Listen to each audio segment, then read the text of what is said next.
अस्सलाम वालेकुम नाज़रीन। पाकिस्तान इन दिनों जिन सियासी हालात से गुज़र रहा है, और न सिर्फ सियासी हालात से बल्कि पाकिस्तान के इस वक्त जो जुग़राफ़ियाई सूरत हाल है और जो चैलेंजेस हैं, उनके बावजूद सियासी तौर के ऊपर उन चैलेंजेस का इदराक नहीं किया जा रहा। और जो इंटरनल पॉलिटिक्स इस वक्त हो रही है, और फिर ना सिर्फ पॉलिटिक्स बल्कि इस सियासत में रियासती और सरकारी इदारों को जिस अंदाज़ में घसीटा जा रहा है, और फिर रियासती और सरकारी इदारे ख़ुद भी अपनी खिदमात जो हैं वो बढ़ चढ़ कर पेश कर रहे हैं अपने सियासी आकाओं को खुश करने के लिए।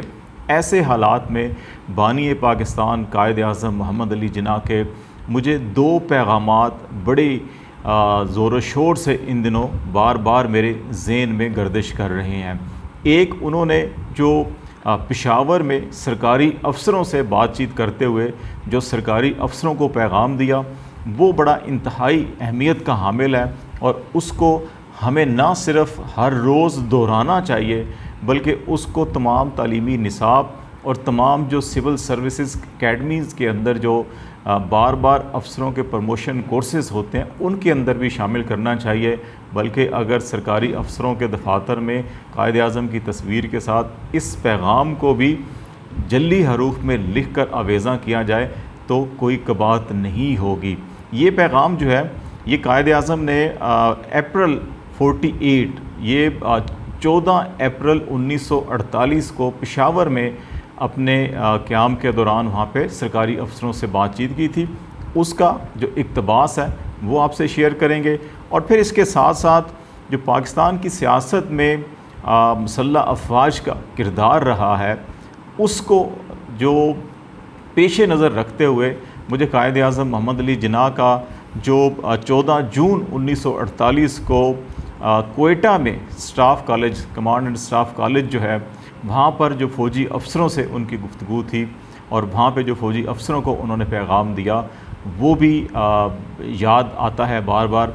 और अगर हम इस सिलसिले में कायद-ए-आज़म के जितने भी खिताबात हैं या उनकी अहम जो गुफ्तगू है उनको किताबी शक्ल में बज़्म इक़बाल ने 4 जिल्दों में शाया भी किया है। तो हमें ये भी ज़रूर देखना चाहिए कि इन किताबों के अंदर छुपे हुए सुनहरी हरूफ पर अमल दरामद कैसे किया जा सकता है। मेरे पास इस वक्त इन्हीं 4 जिल्दों में से 4 की 4 मौजूद हैं, और इनमें से ये जिल्द 4 है जिसके अंदर जिन 2 हवालों का मैंने ज़िक्र किया कि कायद-ए-आज़म ने पेशावर में क्या बात की और कोयटा में क्या बात की, वो मैं इक़्तिबासात आपसे शेयर किए देता हूँ। इनमें जो सिविल अफसरों से बातचीत थी पेशावर में 14 अप्रैल 1948 को, उसमें कायद-ए-आज़म ने क्या कहा ज़रा सुन लीजिएगा कि पहली बात जो मैं आपके गोश गुज़ार करना चाहता हूँ ये है कि आपको किसी सियासी जमात या किसी सियासतदान के सियासी दबाव में नहीं आना चाहिए। अगर आप पाकिस्तान के वक़ार और अज़मत को बढ़ाना चाहते हैं तो आपको किसी दबाव का शिकार नहीं होना चाहिए, बल्कि अपना फ़र्ज़ मनसबी अवाम और मुल्क के खादिम बनकर बेखौफी और दयानतदारी के साथ सर अंजाम देना चाहिए। हुकूमती मशीनरी मुल्क की रीढ़ की हड्डी की मानद है। हुकूमतें बनती और टूटती हैं, वज़ीर आज़म और वज़रा आते जाते रहते हैं, लेकिन आप हस्बे मामूल बरकरार रहते हैं। और इसलिए आप पर बड़ी भारी ज़िम्मेदारी आयद होती है। ये सियासी जमात या वो सियासी जमात, ये सियासी रहनुमा या वो सियासी रहनुमा, इससे आपको कुछ सरोकार नहीं रखना चाहिए। ये आपका काम ही नहीं है। अब ये बड़े वाज़े अल्फाज हैं, और इन अल्फाज को अगर तमाम सरकारी अफसरान और तमाम सियासी जमातें भी ज़ेन नशी कर दें, या हर कोई अपने आप को कायद-ए-आज़म का जानशीन सियासी करार देता है, कोई कायद-ए-आज़म के नज़रियात का अपने आप को जानशीन करार देता है, लेकिन कायद-ए-आज़म की नज़रियात, अफ़कार, सोच पर अमल करने के लिए कोई तैयार नहीं होता। यही बदकिस्मती आज अगर हम अपने इर्द गिर्द देखें, चाहे FIA का इस्तेमाल हो, चाहे नैब का इस्तेमाल हो, चाहे पुलिस ब्यूरोक्रेसी का इस्तेमाल हो, सियासतदान अपनी मनपसंद ख्वाहिशात के पेश नज़र इन इदारों को इस्तेमाल करते हैं। और यही हाल सिर्फ सरकारी सिविल इदारों का नहीं है, बदकिस्मती के साथ हमारे दीगर जो रियासती इदारे हैं उनमें भी कानून और आइन की बालादस्ती के ऊपर शायद उतना ईमान या यकीन नहीं है जितना कि कायद आज़म मोहम्मद अली जिन्ना को था। और उन्होंने कोयटा में फ़ौजी अफसरों से बातचीत के अंदर क्या कहा, ये भी मुलाहिज़ा फरमाइए। कोयटा 14 जून 1948 स्टाफ कॉलेज कोयटा के अफसरों से जो ख़िताब किया, और ये ख़िताब के जो पहला जुमला है इस चीज़ की निशानदेही करता है कि कायद आज़म उस वक़्त भांप गए थे कि फ़ौजी अफसरों के ज़हनों के अंदर क्या चल रहा है। वो क्या कहते हैं कि जो कुछ मैंने देखा है और सुना है, मुझे इस मामले में मुतलकल शुबा नहीं कि फ़ौज का जज्बा शानदार है और बहुत बुलंद है। वो पाकिस्तान की अफवाज की जो जज्बा है उसकी कदर मंज़लत के एतराफ़ करते हैं, लेकिन इसके साथ साथ जो कहीं ज़हनों के अंदर दबी हुई कुछ ख्वाहिशात हैं उनका भी उनको इदराक था। और इस सिलसिले में वो क्या कहते हैं कि एक बात और है, मुझे ये बात कहने की तहरीक इसलिए हुई है कि एक दो नहायत आला अफसरों के साथ गुफ्तगू के दौरान मुझे ये मालूम हुआ है कि अफवाज पाकिस्तान ने जो हलफ उठाया है उन्हें इसके मुज़मिरात का इल्म नहीं है। बिलाशुबा हलफ तो एक ज़ाहिरी शक्ल व सूरत की बात होती है, जो चीज़ ज़्यादा अहम होती है वो है सही जज्बा और इसकी रूह, लेकिन इस मामले में शक्ल व सूरत की भी बहुत अहमियत रखती है। मैं इस मौके पर आपके हाफ़ज़े को ताज़ा करने के लिए मुकर्ररा हलफ के अल्फाज पढ़ता हूँ।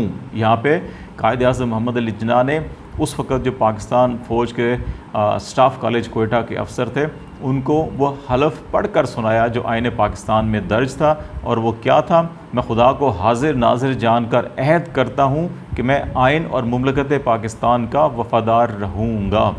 यहाँ पे कायद आज़म ने फिर इसरार करते हुए दोबारा दोहराया और कहा कि आइन और मुमलकत पाकिस्तान के अल्फाज पर तवज्जो फरमाइए, और ये कि मैं मुमलकत पाकिस्तान की अफवाज में दयानतदारी और वफ़ादारी के साथ खिदमत सर अंजाम देने का पाबंद रहूँगा, और अपनी भर्ती की शराइत के मुताबिक जहाँ कहीं भी हवाई, बर्री और बहरी ज़रिए से जाने का हुक्म मिलेगा जाऊँगा, और मैं इन तमाम अहकाम को बजा लाऊँगा जो मेरे ऊपर तैनात शुदा अफसर जारी करेगा।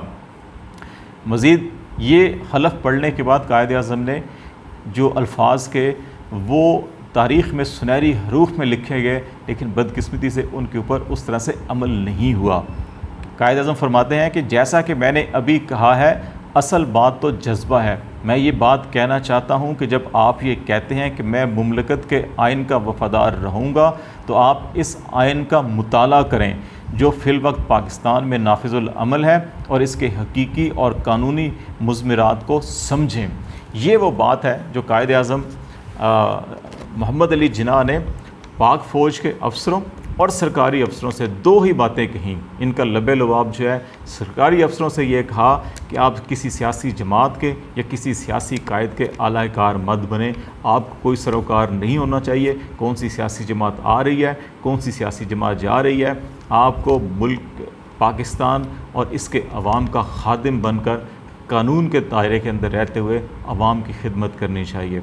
दूसरी बात वो फ़ौज पाकिस्तान के अफसरों से कह रहे हैं कि आप अपने हलफ की पासदारी करें और अमली तौर के ऊपर, और इसकी जो रूह है, इसकी जो स्पिरिट है, उसके मुताबिक इस पर अमल करें। और उन्होंने इस मौके पर यही कहा कि आप आईन पाकिस्तान को पढ़ें और इसको समझें।